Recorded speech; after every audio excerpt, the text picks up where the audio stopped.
الحمد لله رب العالمين والعاقبة للمتقين والصلاة والسلام على سيد المرسلين وعلى آله وصحابه وأهل بيته أجمعين أما بعد أعوذ بالله من الشيطان الرجيم بسم الله الرحمن الرحيم وما خلقت الجن والإنس إلا ليعبدون صدق الله العلي العظيم ثم بسم الله الرحمن الرحيم إن الله وملائكته يصلون على النبي يا أيها الذين آمنوا صلوا عليه وسلموا تسليما اللهم صل على سيدنا مولانا محمد وعلى الجود والكرم ومنفع العلم والحلم والحكم وبارك وسلم صلاة وسلام عليك يا رسول الله صلاة وسلام عليك يا حبيب الله. محترم حضرات، اللہ رب العالمین اپنی مقدس کتاب قرآن کریم میں ہمارا مقصد حیات کیا ہے وہ بیان فرما رہا ہے. ہمیں کیوں پیدا کیا، کیا ضرورت تھی ہم کو پیدا کرنے کی. رب تبارک و تعالیٰ نے ہمارا مقصد حیات اس طریقے سے بتایا کہ وَمَا خَلَقْتُ الْجِنَّ وَالْإِنسَ إِلَّا لِيَعْبُدُونَ. ہم نے جن اور انسان کو اس لیے بنائے، پیدا کیے جو ہماری اطاعت کرے، ہماری فرمانبرداری کرے، ہماری عبادت کرے. بزرگوں دوستوں، جن اور انسان کو اللہ رب العالمین نے اس کی عبادت کے لیے پیدا کیا ہے، تو ہم اپنے مقصد حیات کو جیون دھیے کو سمجھے کیا اس کی عبادت کے لیے پیدا کیے گئے ہیں. تو پھر سوال ایک یہ بھی ہوگا کہ رات دن صرف اس کی عبادت میں لگے رہیں گے تو دوسری جو دنیاوی ضرورتیں ہیں وہ ہم کیسے پوری کریں گے. کسان ہوگا اس کو کھیتی کرنی پڑے گی، مزدور ہوگا اس کو مزدوری کرنی پڑے گی، تاجر ہوگا اس کو بیپار کرنا پڑے گا، ملازم ہوگا اس کو نوکری کرنی پڑے گی. تو وہ وقت کہاں جائے گا؟ اس میں تو ہم پورا ٹائم دے دیتے ہیں جو ہماری ضرورت کے لیے ہے، اس میں پورا وقت دیتے ہیں. اور ہم کو جس لیے رب نے پیدا کیا ہے اس کے لیے ہم کتنا وقت دیتے ہیں. ہماری ضرورتوں کے لیے 24 گھنٹے میں سے 15 گھنٹے 20 گھنٹے لگا دیتے ہیں، لیکن جس کے لیے ہمیں رب نے یہاں پر بھیجا ہے اس کے لیے کتنا وقت دیتے ہیں. اس سے پہلے میرے بزرگ دوستوں، عبادت کا مطلب سمجھنا ہے. عبادت کس کو کہتے ہیں؟ بندگی کس چیز کا نام ہے؟ کوئی پوچھے کہ عبادت کس کو کہتے ہیں تو آپ کہو گے کہ نماز عبادت ہے، روزہ عبادت ہے، حج عمرہ عبادت ہے، زکوٰۃ کا ادا کرنا عبادت ہے، قرآن کی تلاوت کرنا عبادت ہے، تسبیحات پڑھنا عبادت ہے، خیرات کرنا عبادت ہے. اب بتاؤ یہ ساری عبادتیں کا طریقہ کوئی ایک ہے؟ سب الگ الگ طریقے ہیں. ابھی ہم نماز کے لیے جمع ہوئے ہیں، یہاں کیا کیا جائے گا؟ پاک لوگ یہاں ہے، پاک مقام ہے، پاک جگہ ہے، پاک بدن ہے، پاک لباس ہے.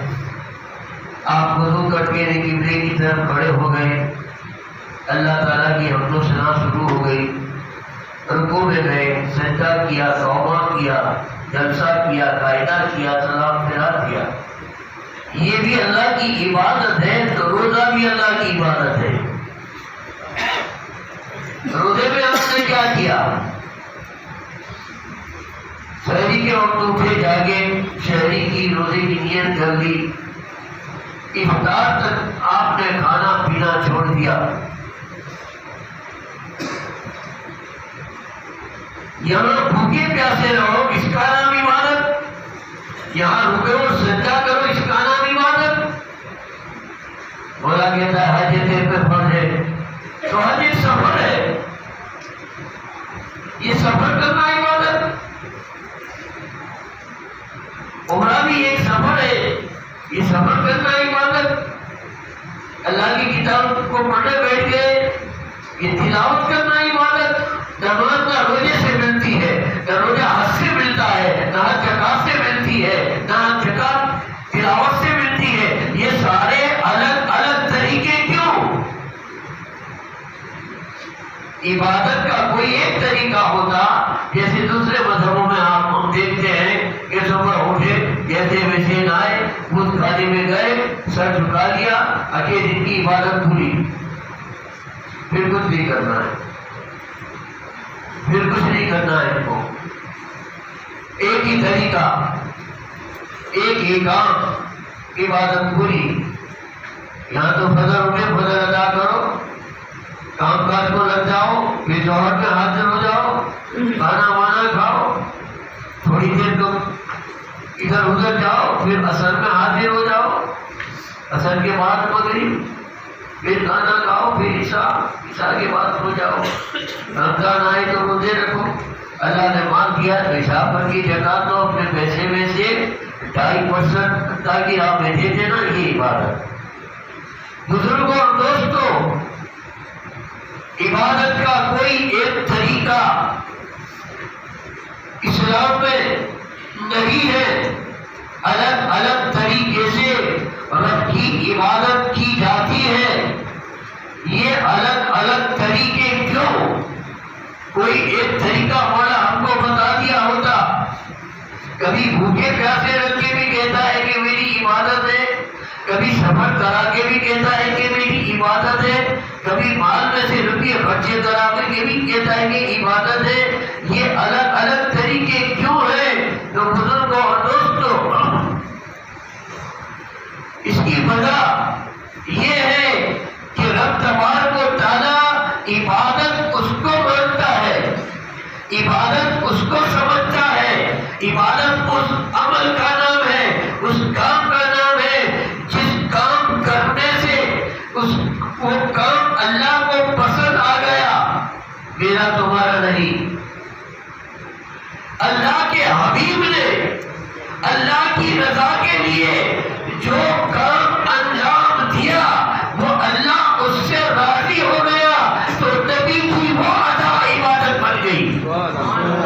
نبی کی اداؤں کا نام عبادت ہے، اللہ کے نبی کی ادا کا نام عبادت ہے۔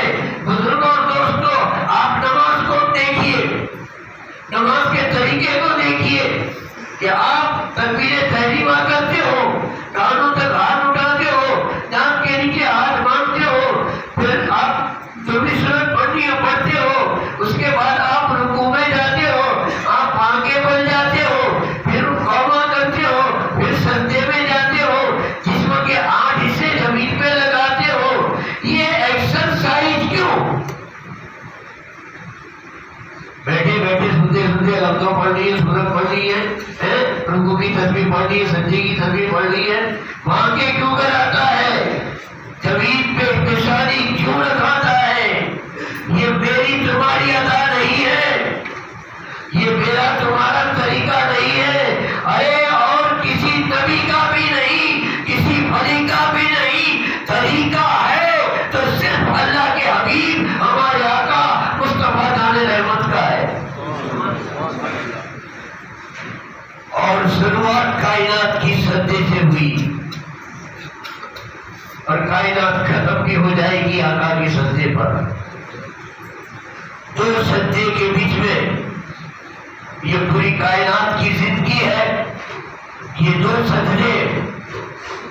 پہلا سجدہ آقا کا عالم نور میں تھا، خدا تھا اور مصطفیٰ کا نور تھا اور کچھ نہیں تھا۔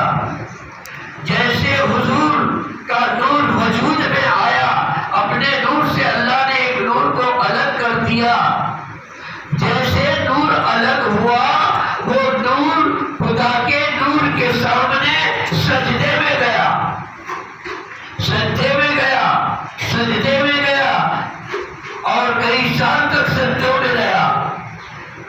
کسی کو معلوم نہیں ہے، تیسرا کوئی تھا نہیں، صرف اللہ جانتا ہے کتنے سال نور محمد سجدے میں رہا، سجدے میں رہا۔ اس کو پسینہ آ گیا، پسینے کے قطرے گرے، اللہ تبارک و تعالی قریب آیا، اپنے حبیب کے قریب آیا کہ اس کو تو پسینہ پسینہ ہو گیا ہے، نور کو پسینہ ہو گیا، کاہے کا پسینہ ہوا؟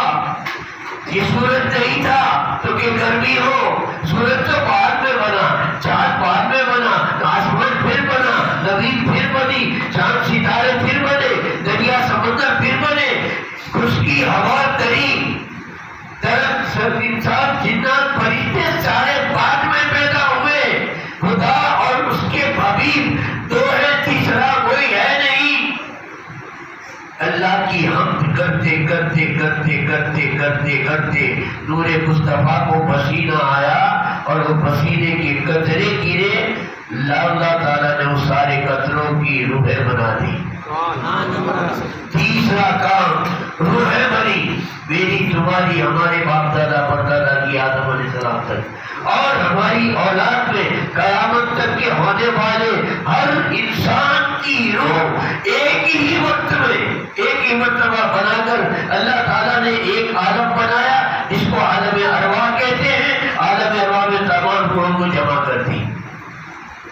پھر رب نے اپنے حبیب کے پاس آ کر فرمایا، کیا فرمایا؟ اے محبوب اٹھو، ایسا کہا بس بہت ہو گیا، چلو اب چھوڑو، بیٹھے ہو جاؤ، کھڑے ہو جاؤ، یہ نہیں۔ رب نے سب سے پہلے کچھ فرمایا ہے، یہ پہلی آواز، پہلا سینٹینس، پہلی آیت جو کچھ بھی ہے وہ رب نے فرمایا ہے۔ نزدیک آ کر نور محمد کے نزدیک آ کر رب نے کہا محمد رسول اللہ۔ دیکھو کلمہ شروع ہوتا ہے، کلمہ شروع ہوا ہے لا الہ الا اللہ سے نہیں، کلمہ شروع ہوا ہے محمد رسول اللہ سے۔ اور یہ کلام کسی بندے کے نہیں ہے، کسی فرشتے کے نہیں ہے، کسی نبی کے نہیں ہے، محمد الرسول اللہ پہلا کلام ہے۔ سورج سے پہلے، چاند سے پہلے، زمین سے پہلے، آسمان سے پہلے، جبریل سے پہلے، میکائیل سے پہلے، جنت سے پہلے، دوزخ سے پہلے، نبیوں سے پہلے، ولیوں سے پہلے، سب سے پہلے اگر کوئی ہے تو محمد الرسول اللہ ہے۔ اور اللہ نے فرمایا ہے، کسی بندے نے نہیں۔ جو کوئی بندہ جب محمد رسول اللہ پڑھتا ہے تو کسی نبی کی نہیں، اللہ کی سنت ادا کرتا ہے، اللہ کی سنت ادا کرتا ہے۔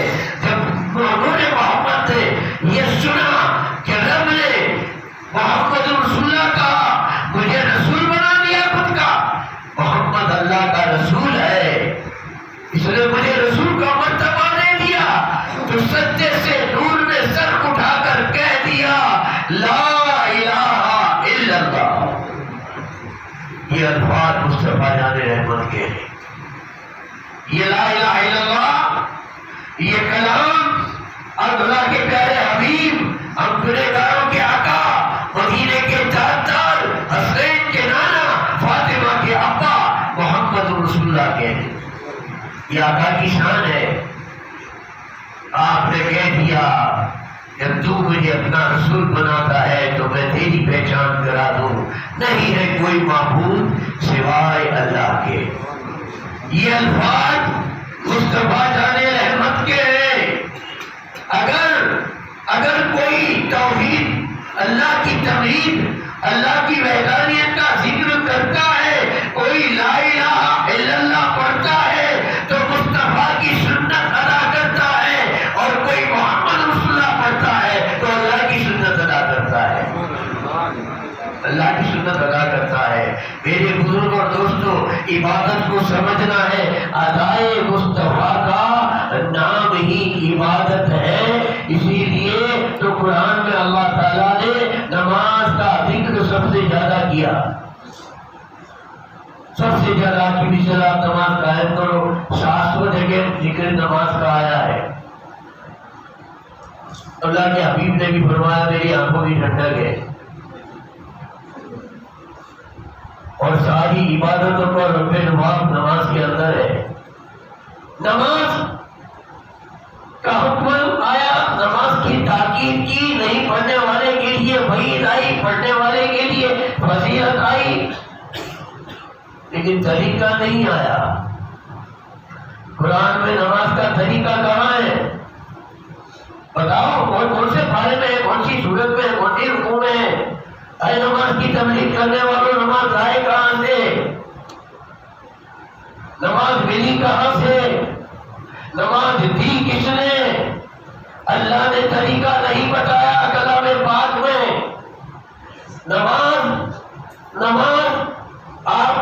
نماز اللہ نے 700 جگہ کہا, پڑھنے کا حکم دیتا ہے, پر کیسے پڑھیے مولا؟ تو کہتا ہے کہ میرے لیے نماز پڑھو, لیکن سیکھو مصطفیٰ کے پاس جا کے. وہ جیسے پڑھتا ہے ایسے پڑھو. تو نماز اللہ کے لیے پڑھنے کا بہترین عبادت کا طریقہ ہے, لیکن اس کا نام ہے ادائے مصطفیٰ.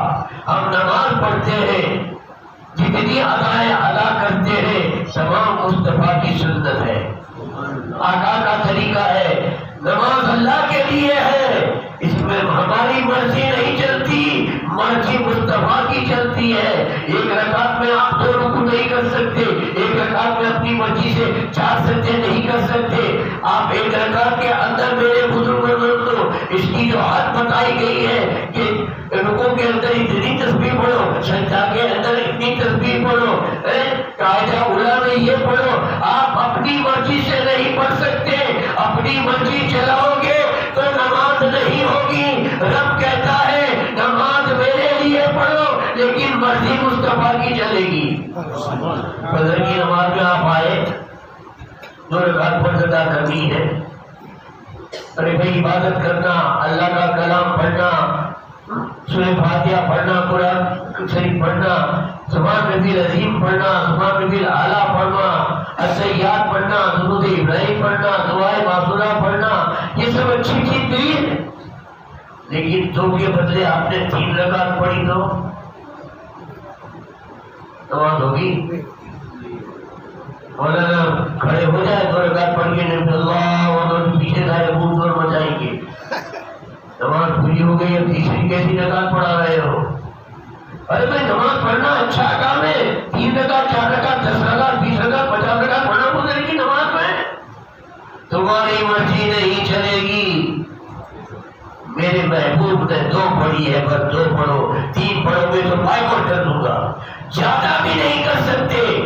اچھا 1 پڑھو گے تو نہیں چلے گا. یعنی عبادت مصطفیٰ کی اداؤں کا نام ہے, آقا کے طریقے کا نام ہے. اس طریقے کے خلاف نہ ہم روزہ سے رکھ سکتے ہیں. الحمدللہ آج شعبان المعظم کی چاند دکھا جائے گا.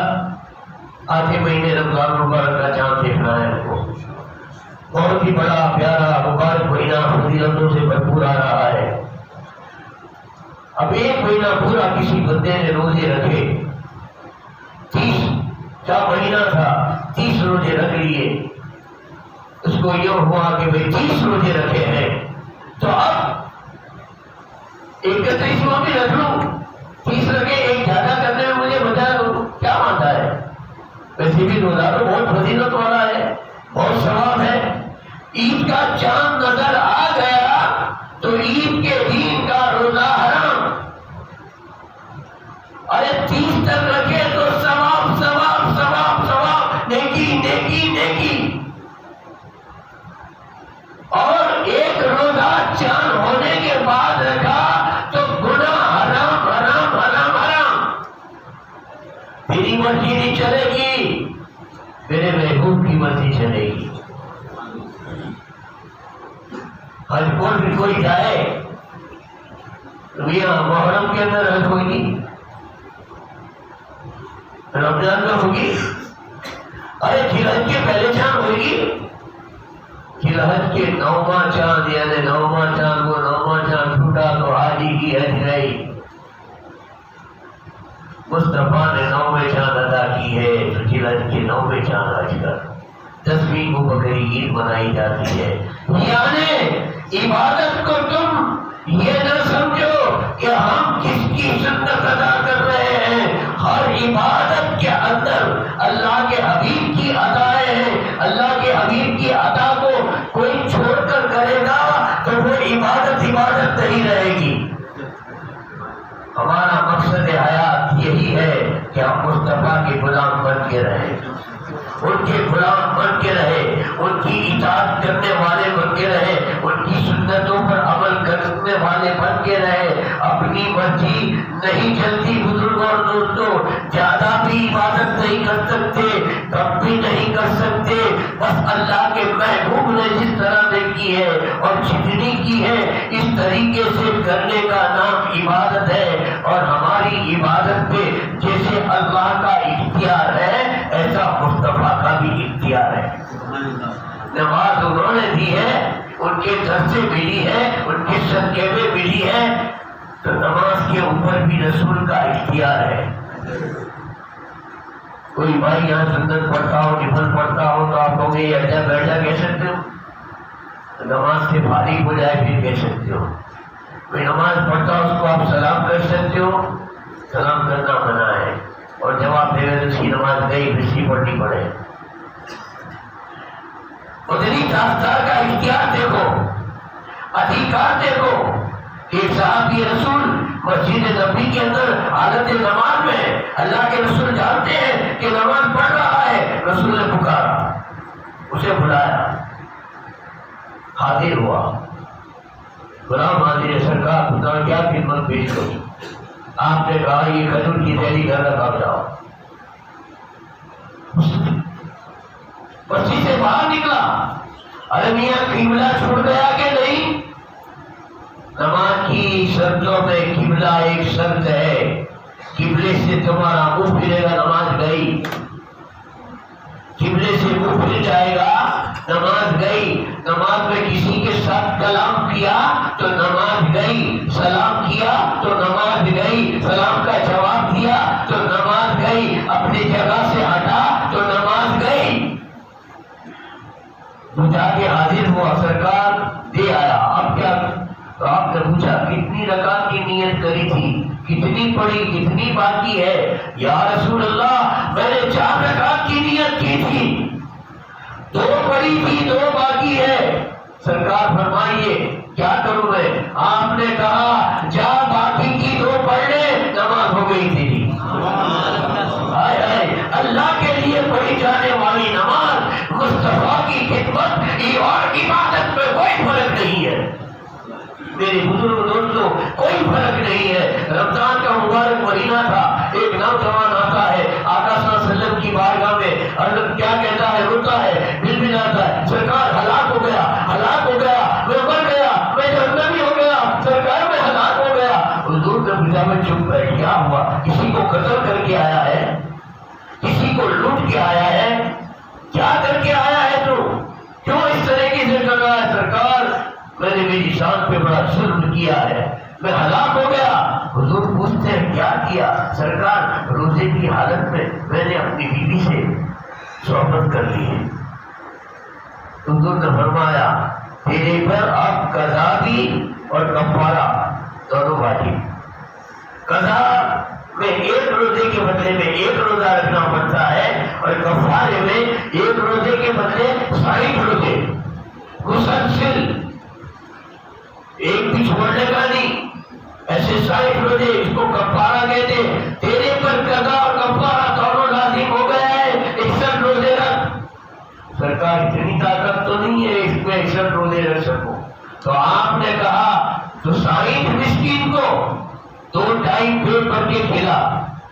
سرکار میں مسکین ہوں، میں کیسے کھلا سکتا ہوں؟ اتنی دیر میں دیکھو اختیار مصطفیٰ، ایک شخص ایک کھجوروں کی تھیلی بھر کے آتا ہے، کہتا ہے یا رسول اللہ یہ کھجور ہے، صدقے کی ہے، صدقہ ہے یہ، صدقہ لینے والے کو دے دی جائے. آپ جو بھی لائق ہو اس کو یہ پہنچا دینا، یہ کھجور صدقے کی ہے. آپ نے کہ تھیلی یہاں پر رکھ. اس نوجوان کو کہا ایک کام کر، تیرا مسئلہ میں بعد میں حل کروں گا، پہلے یہ کھجوریں مدینے کے اندر تو گھوم، کون ایسا حقدار ہے جو صدقہ کھانے کے لائق کون ہے، کون ایسا غریب، کون ایسا مسکین، کون ہے بھوکا پیاسا، اس کو جا کے کھجوریں دے دے کہ یہ صدقے کی ہے. وہ گیا مدینے میں گھوم کے واپس آیا، کھجوریں پیچھے لے کے نہ آیا. کیوں بھائی تو پیچھے لے کے آیا؟ تو کہتا ہے یا رسول اللہ مجھ سے زیادہ غریب اور مسکین مدینے میں کوئی ہے نہیں، میں نے مجھ سے زیادہ کوئی مسکین اور غریب کو دیکھا ہی نہیں. تو سرکار کا اختیار دیکھیے، آپ فرماتے ہیں تو جا یہ صدقے کی کھجوریں گھر لے جا، تم کھا، تیری بیوی کو کھلا، تیرے بچوں کو کھلا، تیرے روزے کا کفارہ ہو جائے گا. آقا کا اختیار تو دیکھو. ارے جو لوگ یوں کہتے ہیں کمبخت کہ جس کا نام محمد ہو، جس کا نام علی ہو، اس کو کوئی اختیار نہیں. ارے میرے نبی کے اختیار کو تو نے کہاں دیکھا ہے؟ قرآن کو کھول، دوسرا پارہ دیکھ. یہ قبلہ نہیں تھا، قبلہ تو اس طرف تھا. کس نے بدلا؟ ارے نبی کے چاہنے سے قبلہ بدل جاتا ہے. آپ مدینہ منورہ میں ہے، آج بھی وہ مسجد موجود ہے جسے مسجد قبلتین کہتے ہیں. دو کعبہ والی مسجد حاجیوں نے دیکھی ہے، عمرہ کرنے والوں نے دیکھی ہے. ایک ادھر ہے ایک ادھر ہے. مدینے سے یہ کعبہ دক্ষಿಣ کی طرف ہے، آج قبلہ اس طرف ہے مدینے سے، اور وہ قبلہ اس طرف ہے. جوہر کی نماز ہے، 5 جماعت نماز ہو رہی ہے، پیچھے صحابہ کھڑے ہیں. آقا صلی اللہ علیہ وسلم نے چاروں نماز کے اندر آسمان کی طرف نظر اٹھائی تو اللہ تعالیٰ نے فرمایا اے محبوب تیرا بار بار اوپر دیکھنا میں سمجھ گیا ہوں، تیرا بار بار اوپر کی طرف نظر کرنا میں سمجھ گیا ہوں. تم چاہے تو قبلہ بدل دے. اور رسول چالو نماز کے اندر جوہر کی نماز پڑھ رہے ہیں. ارے اکیلے بھی نہیں ہیں، پیچھے صحابی کھڑے ہیں. کسی نے کوئی آبجیکشن نہ دیا. ہمارے امام صاحب چالو نماز میں 2 ڈگلے آگے بھی ہٹ جائے تو برار ہو جائے پیچھے. وہ صحابی تھے، صحابی غلامان سچے عاشق رسول.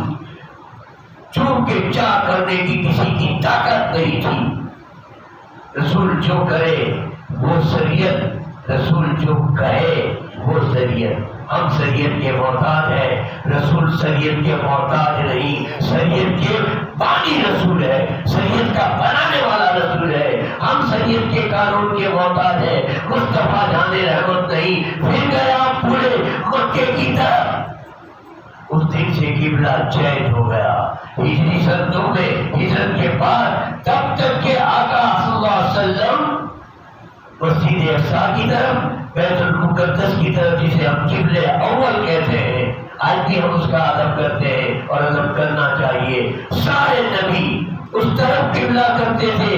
قبلہ بدلنے کا اختیار اگر ہے تو مصطفیٰ جان رحمت کو ہے. بہت ساری اختیارات کی باتیں ہیں، وقت اتنا نہیں ہے. یہ عبادت کس کو کہتے ہیں؟ عبادت نبی کی اداؤں کا نام ہے، اور اس کو چھوڑ کر ہم اپنی منمانی سے کریں گے تو ہماری کوئی عبادت قبول ہونے والی نہیں ہے. اللہ تبارک و تعالی ہم سب کو سچی اور اچھی بات سمجھنے کی توفیق عطا فرمائے.